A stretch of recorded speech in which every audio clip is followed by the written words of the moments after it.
Hey everyone! So we're gonna be drawing. I'm mostly gonna be using these paints. I'm really excited about these ones. They're like a really pretty shimmer. And I think what I want to do is use my scrap paper. Sometimes I doodle a lot on like random pieces of paper that I have. And these are like really nice. These are, I believe these ones are watercolor. And I believe this is like an acrylic paper, but they're all kind of the same. I have a lot. Sometimes I just have extra paint, so I'll just like put it on the page. Sometimes they're like things I've doodled on. You can see this one got ruined because I was using it as a scrap piece and then I started doodling over top of it and I really like it. I wish I hadn't used it as a scrap piece now. This I was just playing around. I think this is gouache if I remember correctly. This is ink. I was just playing around with ink. I had a day where I was just playing with ink.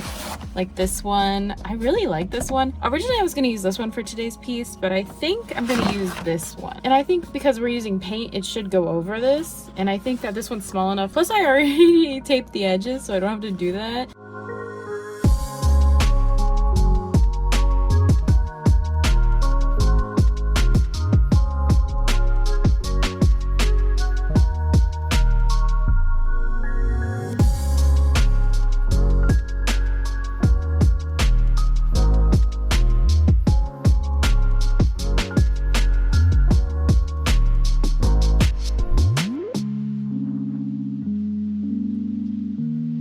I just finished sketching this. Hopefully you guys could see it, but we're gonna be using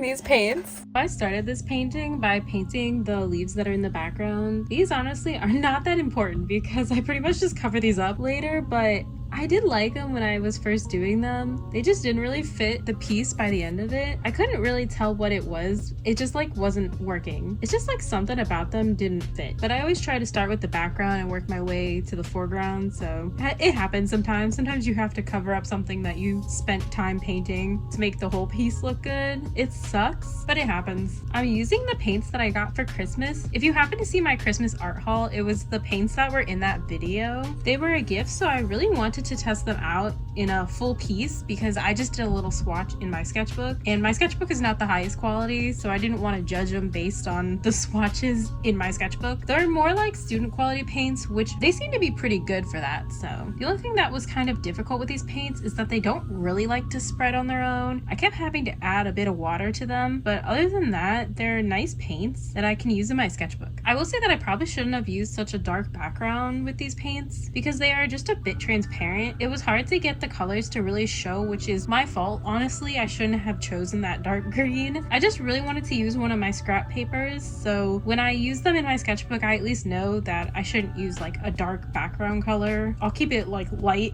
or just use the color of the paper. Maybe just do like a light wash of color behind it and use these paints kind of as like a base. I think for just wanting to color some sketches in my sketchbook, these will work great. And if I do want to build up more layers, I can just use my other paints that I have, my nicer quality ones like my Artist Law, my Liquitex, or even my Apple Barrel paints. The skin was a little difficult because I had to water down the paint so that I could move it easier, but then it also kept picking up the green from underneath, and I didn't want her to look like Shrek, so I had to keep layering, which took a while. The green paint that is underneath is the Ecoline watercolor ink, so it is watercolors. So with me using water on it, it kept lifting up the green because I had to use a lot of water. It definitely lifted in a few places, which I honestly don't mind. I think it kind of helps unify everything and kind of makes all the colors blend with each other, but it also made it kind of hard to build the colors as well because they kept getting muddy from the green. Another problem I was having was that when I would put the paint down, it obviously looked like the right color, but when it would dry like much darker, so I had to keep kind of finessing the color. It felt like I was painting with gouache instead of acrylic because you usually don't have that issue with acrylics, but with gouache it obviously will dry darker than the original color that you think it is, which is one of the reasons I find working with gouache so difficult for me. A lot of the struggles I had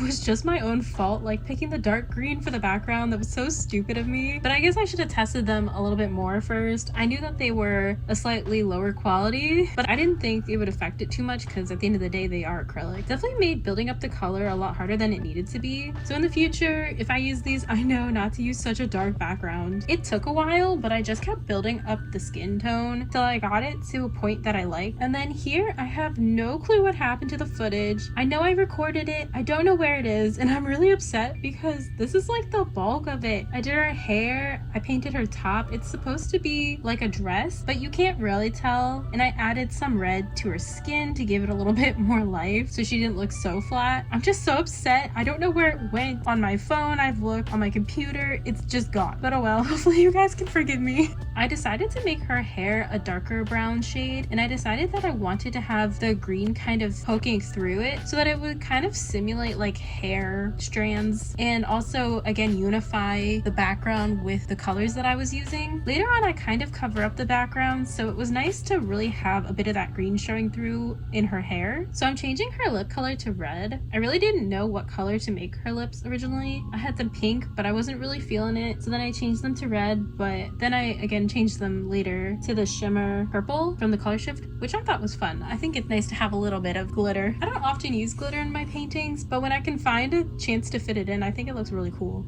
I really wanted to make the mushroom match her lip color, so I'm painting the mushroom red right now, but I do also paint this the same purple shimmer color later on. The mushroom was kind of random. It was just something I felt like drawing, so I did. There's not much to it, honestly. The white from this paint set was so transparent, by the way. It was literally impossible to get a white color out of it, so I had to use my color pencils to get a nice white, which I used later on. I had to wait till all the paint was dry and everything, so I tried using the white paint like really thick so I was able to get a little bit, but not a lot. There's really nothing. You can see how transparent it is, and you can kind of see it fading as it dries. So here I'm actually putting glow-in-the-dark paint on the background of the painting, but I kind of cover this up too because it wasn't as dark as I wanted it to be. These glow paints are extremely transparent and very watery, so it wasn't enough contrast for what I wanted because the green watercolor kept lifting when I was painting because of all the water that I was using. So with these paints, I knew that I would need to make the background darker so that there was a little bit of contrast between the background and the character. So here I started with the beautiful shimmer paints. I absolutely love these. They definitely shift and they are really nice. I love them. I can definitely see myself using these a lot. I really love them, so I took that purplish pink shade and I put it on the mushroom. Part of me wishes that I had only put it on the mushroom. It could have been like a really cute little pop in the corner, but I still liked the piece overall, even with it everywhere else. It was a fun little element just moving the piece around and seeing the colors shift and shine. So here I'm taking my Prismacolors and adding in some much needed color and contrast because the paints just weren't really working, which again is my fault for using such a dark background, but I still really like the way they came out. So I think the color pencils definitely helped unify the piece and bring it all together.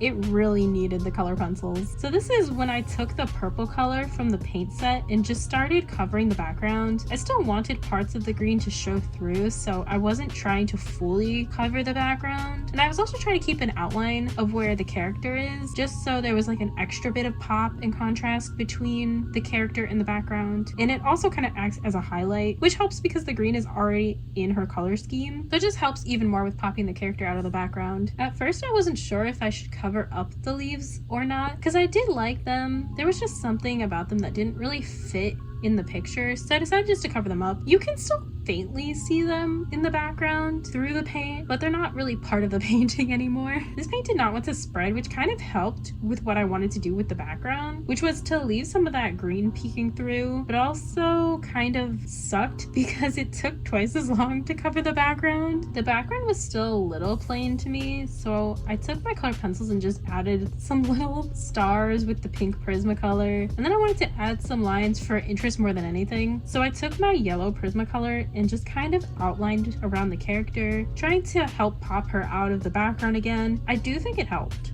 I really like it. It's probably a bit simple, but I do like this piece. And I think it shows that even if you don't have the best quality art supplies, or even if your art supplies is a little difficult to use, you can still use it and make really good art pieces with it. You just kind of have to learn how to use your art supplies, but you should never feel like you can't do something just because of what supplies you're limited to. I guarantee you that you can make some amazing art with pretty much anything. Thank you all so much for watching. I really appreciate it. I hope you all have a wonderful day. Maybe click the like and subscribe button. Bye!